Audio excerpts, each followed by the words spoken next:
سمعتوا في اللي صار امبارح في الأردن. بدي أبعد عن موضوع ساحة 4 بس دقيقتين. تمام؟ الوضع عندنا إلنا 3 أيام بنقول إنه إحنا إيش؟ جنود الوطن. مظبوط؟ مظبوط. إحنا ما فكينا أضرابنا لهذه القضية، لا. بس لازم مثل ما أعطينا لحالنا فرصة في المطالبة في حقوقنا، بدنا نطالب في حقوق وطننا. إذا بدنا نطالب فيها حسب ما أمرنا ديننا وشرعنا، حتى ما واحد يروح ويزاود، لا، بيفتح الشرع وبيسولف إنه كلامنا صحيح ولا لا.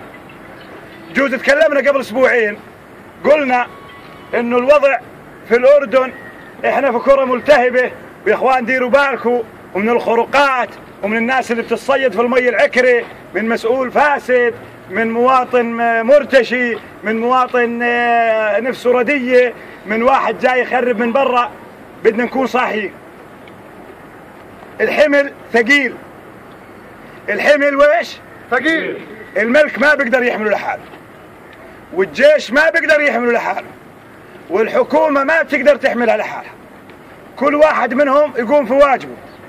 انت واجبك بدك تحمي دارك وابنك وعرضك وأرضك ومكتبك وشغلك. هاي شغلة بدنا نتفق عليها الآن. احنا إلنا شغالين أكثر من شهر، بجوز مجموعة من شباب التخليص، مجموعة من شباب العقبة، وقبل أسبوع كنت في الكرك قاعدين بنوعي في الشباب في الموقع اللي قاعد في الموقع اللي حوالينا والوضع اللي بصير حوالينا. سمعتوا امبارح اللي صار في إربد شو هو؟ هذا اللي بنحذر منه. هذا اللي احنا قاعدين ايش بنسوي؟ بنحذر منه. الآن انت مؤتمن على هذا الوطن، كل الدنيا حطها على جهة واعتبر حالك انت الملك، وانت الجيش، وانت الأم، وانت الأبو، وانت العمل، وانت الأرض، وانت الدار. إذا انت ما حطيت ايدك في ايد كل واحد موجود وسحبت كل فاسد وسكرت عليه الطابق، خلينا نرحل من هسه وندور لنا على مخيمات. الكلام هذا كلام شباب، له كلام مسؤولين، ولا ناس يقول انه كلام مخابرات، ولا يقول انه كلام حكومة، ولا كلام ديوان. هذه مبادرة طلعت من شباب، توعية فقط. إذا واحد عنده خوف يكون على الوطن، صار إلك معلومة، سمعت في خبر إجاك، لا تخاف إنك تبلغ. لو ما بدك تروح لجهة أمنية، فوت على مدير الأشغال، فوت على مدير الدفاع المدني، اعطي معلومتك. أنت بتنقذ وطن، خليهم يعتبروك متهم وتنحبس شهرين وتنقذ 10-15 ألف من الموت. أنا بتكلم كلام يا إخوان لناس واعية، والكلام مش إلنا للتخليص، الكلام موجه لكل الناس. لازم نفهم النقطة اللي احنا موجودين فيها. أي واحد فينا هو عبارة عن مؤتمن في هذا الوطن. ربنا في القرآن بيقول إني جاعل في الأرض خليفة. ما حدد الخليفة إنه رسول أو كافر أو مسلم أو مدير أو ملك، لا، خليفة هو الإنسان. يا إنه بحافظ على هذه الأرض، أنا بدي أجيب لك الشغل من الدين. مثل ما عاهد ربنا على ساحة 4، بدنا نعاهد ربنا على هذا الوطن. يا شباب، سواء اللي عنده حب للقيادة أو اللي ما بحب الحكومة أو اللي كذا، عندنا شغلتين لازم نحافظ عليه، أساسيات 3. أي وطن ما بتكون إذا ما كان فيه 3 أساسيات: أرض وشعب وحاكم. إذا وجدنا ال3 هذول، إذا الآن في وطن. ليبيا بدون حاكم، واليمن بدون حاكم، وتفرجوا على الهزعيات اللي فيه. ليبيا بدون جيش، واليمن بدون جيش، وتفرجوا على الهزعيات اللي قاعدين بيصير فيه. انتوا 1400 واحد، إذا كل واحد منكم بيقدر يوصل الرسالة هذه ل10، إحنا في المملكة بخير. أي ملاحظة عندك على القيادة على الجيش على المواطنين، حط لي اياها في الفترة الحالية عجلة. شو مكان الوضع؟ بدك تحافظ على السيادة اللي عندك، زي ما قلنا بدنا نحافظ على لجنتنا، صح؟ عشان يحكوا باسمنا وقويين، وما نسمح لأي متآمر إنه يتآمر علينا. جيشنا خليه على الحدود، خليكم أنتوا الجيش الداخلي. هذا الكلام إذا بتدخلوا فيه الديوان اللي بحكيه، أو المخابرات أو الاستخبارات أو الحكومة أو الأشغال، أنا بسحب كلامي كله منه، أنا والشباب. هذه مبادرة من الشباب، الآن صاروا فوق 100 شغالين عليها، بيشتغلوا عليها، خايف على أرضه وخايف على عرضه.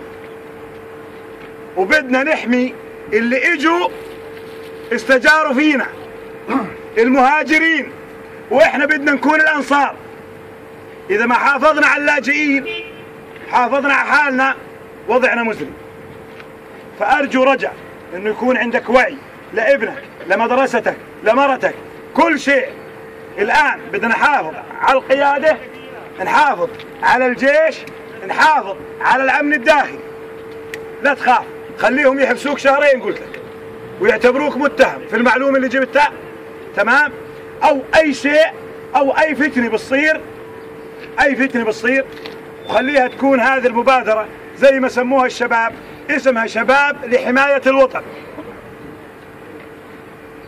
ولا بسأل عن واحد ولا عن مسؤول ولا بدي احميه. اللي جوازه جاهز بده يفرك الله يسهل عليه. احنا بدنا نحمي وطننا وما بنطلع منه الا شهداء. ما بنقول جنازة الا شهداء. اول اشي انا كنت اقدم شكر، رديت انسحبت. هذا واجبهم وقاموا فيه. بس بنقول لهم للجيش احنا معكم وفي ظهركم. واللي سووه امبارح اشي بيرفع الراس. والشهيد اللي راح بدنا نعتبره من الشهداء اللي بروحوا على باب ساحة 4. لما تيجي تحط راسك على المخدة وتتذكر انه اخوك اللي راح ما راح بده يقدم بطولات، قالوا له وطنك بده ينسرق. شاب شفتوه كلكم امبارح مثل الوردة لأجل 3 4 متخلفين عقليا، مندسين، أنفسهم مريضة. والله الواحد يوم يحط راسه على المخدة ويتذكر إنه الشاب هذا لو كان أخوه شو بده يكون موقفك داخل؟ إذا قاعد بده يتآمر على قوات وعلى جيش، شو بده يسوي في الشعب بكرة؟ خليكوا صاحيين وخليكوا واعيين، وودي تعاهدوا ربنا إنه تدعسوا على راس كل مخرب في هالوطن. عاهد بدي ربنا يسمعوا هسه مثل ما عاهدتوا على ساحة 4 أول امبارح. وكل واحد منكم يتحرك، كل واحد منكم يعتبر حاله الملك والجيش والأجهزة والمواطن والأم والأخو والأبو. الآن بدنا نربي الجيل اللي بده يطلع ويمشي صح. خلي الوعي عندنا جميعا. مستعدين تعاهدوا ربنا؟ مستعدين. والله ضعاف. مستعدين تعاهدوا ربنا؟ مستعدين. الله يجزيكم الخير. الموضوع الثاني اللي هو موضوع ساحة 4. طبعا احنا امبارح ناس كثير طلب منا تعليق الإضراب ورفضنا للي صار امبارح وانضحك علينا. في ناس بدها تترفع شرايط على ظهورنا وما سمحنا لها. بيجيني بتكلم معي بطريقة وعلى رأي الحج محمود ساحب السلاح علي. لكن الموقف اللي سووه المخلصين امبارح اثبت لهم جميعا انه احنا ما بنخاف وما بنجبر الخوف. الشباب يوم انحطوا في الزنزان امبارح او في البوكس مثل ما بيقولوا المصريين، جروه مشان يطيحون، مشان الله طيحوا، قالوا ما بدنا نطيح، ما بنخاف. والشباب رفضوا يطلعوا من المينا امبارح الا اللجنه تكون كلها طالعه. هذول الرجال اللي تحدوا كل الصعاب امبارح رفضوا رفض قاطع شباب التخليص انه واحد منهم يتحرك باب المينا وفي واحد من اعضاء اللجنه موجود جوا. قالوا الا تطلعوا قدامنا، واذا واحد بده يمسكوا بدنا نقطع ايده. هذا اللي انا خلاني افتخر واعتز واعرف انكم في ظهري، وما اتنازل ولا عن اي مطلب الي، لا ساحة 4 ولا غيرها. اللي صار امبارح يا اخوان، الدول بصير بينها حروب وطخ. تيجي مبادرة من دولة محايدة، المبادرة ما بصير تمشي إلا يصير وقف لإطلاق النار. مظبوط؟ مظبوط. بصير مشكلة بين عشيرتين، ما بصير توقف المشكلة إلا لما يجي ياخذوا عطوة. إحنا كل هدفنا إنه الناس تتحرك لأجلنا. امبارح من الساعة 1 كل الجهات، رئاسة الوزراء ومن الديوان وغرفة تجارة الأردن وكل العالم تحركت لأجل هذا الموضوع. حتى أهاليكم اللي حكى امبارح بده ينزل على العقبة، واللي قال بدي أنزل أشوف، كل العالم تحرك. اجتمعنا امبارح من الساعة 1 للساعة 6 مساء، 5 ساعات. ريحنا ساعة نصلي فيها وناكل لقمة، وفتحنا اجتماع من 7 للساعة 1 في الليل. يعني القرار ما اجى عفو، واضرابنا علقناه الساعة 1:30 في الليل، وكلكم شفتوه. اجى عن دراسات وفي ناس تعهدت، وكلكم قريتوا الكتاب انه تعهدوا ايجاد بديل لساحة 4. اذا الموضوع بمس ارواحكم بدنا نوجد بديل لساحة 4، بس كان عندهم شرط انه نعطيهم فرصة يتحركوا. والاسبوع الجاي ما اعطيناهم فرصة شهر وشهرين، بدهم يتحركوا خلال ال10 ايام هذول، ينهوا الموضوع.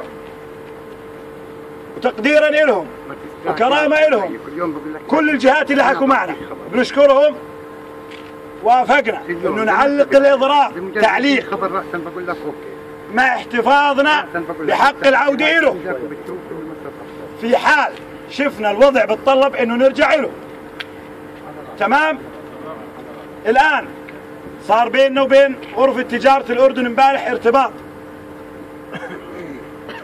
حكى معنا الدكتور الأستاذ جمال الرفاعي، وحكى معنا نائل الكباريت، ومكتب جلالة الملك امبارح حكى مع محمد جلال يسألوا عن آخر الإحداثيات. إذا الناس اللي قاعدة فوق تشتغل ووصلها الصوت وفهمت الطابق تبع ساحة 4 بالتفصيل. الجماعة بدهم منا عطوة لما يشوفوا الموضوع، وأي واحد بيجي على بيتك ما بتفشل. وإحنا قلنا لهم من أول الإضراب إحنا سيد من قاعد على الطاولة. مظبوط؟ مظبوط. القضية مش لأنه طاحوا درك، بالعكس امبارح كان القرار للساعة 11 كتاب يصدر لأجل الموضوع اللي صار امبارح، إضراب مفتوح 10 أيام. مظبوط يا شباب اللجنة ولا لا؟ ومزعنا الكتاب ومزعوا الحج كأنه في ايده. بعد ما اجى التعهد منهم انه ينزلوا الاسبوع هذا ويشوفوا قرار ساحة 4، وربنا له حكمة. تريلات ثنتين امبارح، واحدة هورت وواحدة فحجت في الطريق.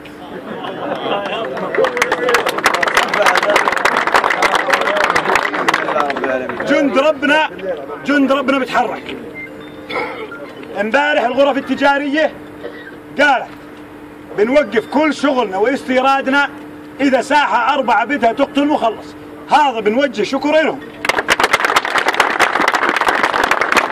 على رئيسهم غرفة تجارة الأردن قالوا إذا موضوع ساحة 4 بده يقتل مخلص إحنا ما بنضرب، إحنا ما بنستورد.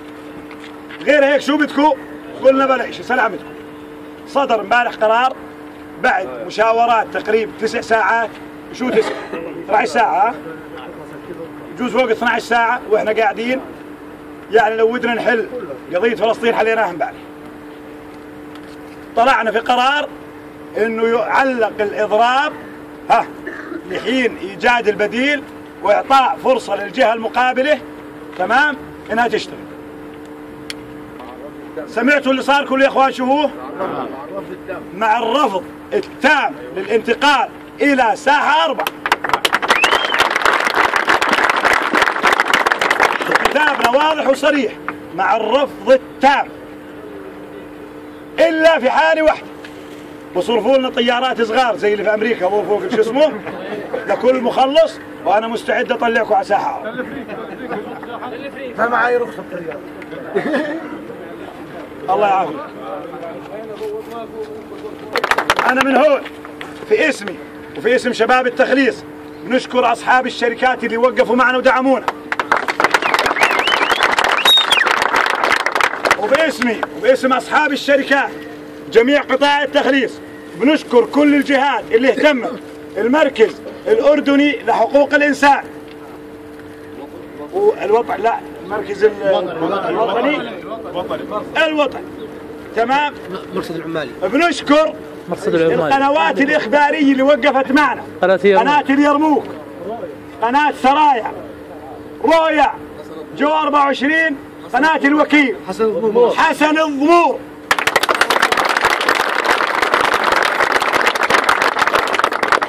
امبارح مسمينه على الصفحة لسان الحق. ما واحد كان عنده الجرأة امبارح يقول انه المبنى هذا ما كلف 2 مليون. بنوجه لهم كل الشكر، قناة اليرموك والسبيل ورؤيا، حسن الضمور وسرايا، وكل واحد وقف معنا من اعلاميين، مالك، راعد السبيل، كلياتهم هم اللي وصلوا صوتكم للعالم. المرصد العمالي، المنظمات اللي حكت معنا كلياتهم نشكرهم في اسم قطاعنا، وبنشكر غرفة التجارة اللي سوت هالمبادرة وقالت إذا بنضر مخلص ما فيش استيراد.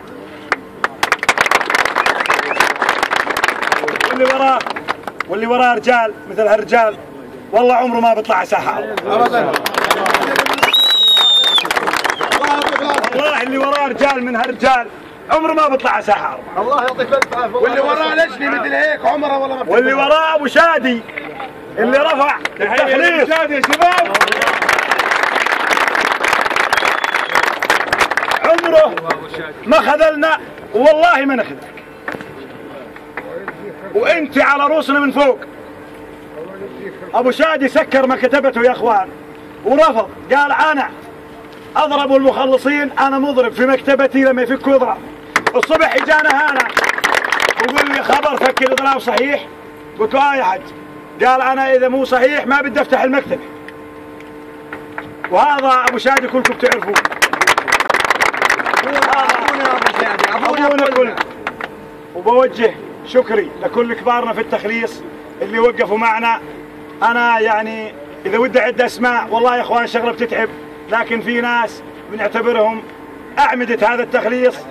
الحج محمود روح امبارح على 2 في الليل، زلمه كبير في العمر الله يعطيه الصحه وطول العمر، والله رفض يطلع الا اخر واحد فينا لما ياخذ القرار الرسمي من عمان. رفض الحج محمود يفوت على مكتب مدير الجمرك الا الدرك يطلع برا المينا. قال له انا حكى له كلمه واحده، قال له انا ما بنشهر في وجه مخلصيني سن، انا بقعد على الطاوله تشهر في وجه سيف، انا قد السيف اللي بنوجه في شهر بنشهر في وجه. فبنشكركم جميعا وهسه روحوا على شغلكم والله يعطيكم العافيه. مشكور.